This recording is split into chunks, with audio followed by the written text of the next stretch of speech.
Hello, இது 13th May Wednesday vlog. Full day heavy ஒர்க்காக தான் இருந்துச்சு. பிகாஸ் மார்னிங் வந்து உப்புமா சாலட் செஞ்சுட்டு, அதுக்கப்புறம் லஞ்சுக்கு பார்த்திங்கன்னா ஒயிட் ரைஸு, பீட்ரூட் பொரியல், அவரைக்காய் பொரியல், அப்புறம் அம்மா கீரை கொடுத்துருந்தாங்க. ஸோ லன்ச் நல்லா ஹெல்த்தியாக சூப்பராக டேஸ்டியாக சாப்பிட்டு முடிச்சாச்சு.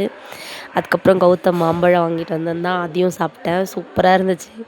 ஈவினிங் ரெடியாகி நிவேயோட கடைக்கு போயாச்சு. அங்கேருந்து அப்படியே ஷாப்பிங் கிளம்பிட்டேன். ஸோ வீட்டுக்கு தேவையான க்ரோசரி ஐட்டம்லாம் ஆசியாவில் தான் எடுப்பேன் எப்பயுமே. என்னோடய ஃபேவரட் அண்ட் ஃபேமிலி ஸ்டோர் மாதிரி அது. ஸோ எனக்கு தேவையான ஐட்டம்ஸ்லாம் எடுத்துகிட்டு வந்துட்டேன். அண்ட் நான் ஏன் இங்கே ரெகுலராக எடுக்கிறேன்னா, this is the reason is because எனக்கு பில்லுலாம் பார்த்திங்கன்னா, இப்போது ஒரு எம்ஆர்பியை விட எனக்கு மேக்ஸிமம் 10 ருப்பீஸ் குறைவாலாம் அங்கே எனக்கு கொடுத்துருக்காங்க.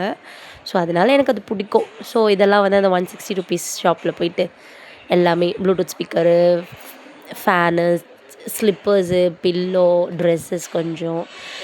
ஸோ அதுவும் கொஞ்சோண்டு பர்ச்சேஸ் பண்ணிட்டு வந்தாச்சு.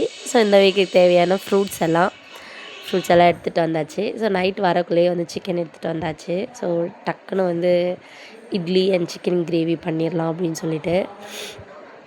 ஸோ இதுதான் கொஞ்சம் இருக்கே. ஸோ ஃபாஸ்ட்டாக டக்குன்னு செஞ்சிடலாம் அப்படின்னு சொல்லிட்டு சாப்பர்லேயே போட்டாச்சு.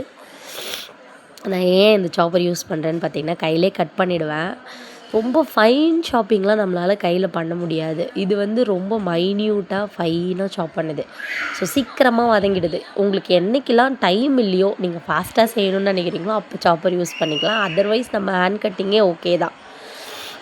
ஸோ அது சீக்கிரம் வதங்கிடும் இல்லையா, அதுக்காக தான்.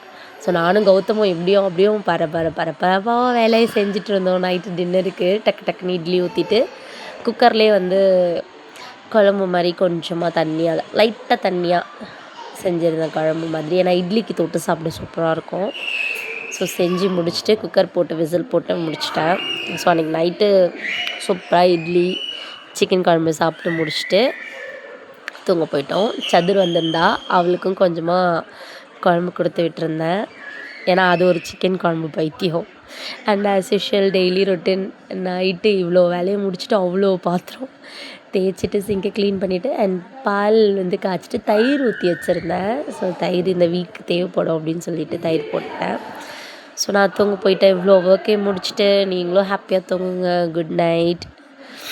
நெக்ஸ்ட் வீடியோவில் பார்க்கலாம். என்னோடய வீடியோ பிடிச்சிருந்ததுன்னா மறக்காமல் லைக் பண்ணிக்கோங்க. சௌதன்யாஸ் லைஃப் ஸ்டோரி சேனலில் சப்ஸ்கிரைப் பண்ணிக்கோங்க. இன்ஸ்டா ஐடியை ஃபாலோ பண்ணிக்கோங்க. டாட்டா பாய், டேக் கேர்.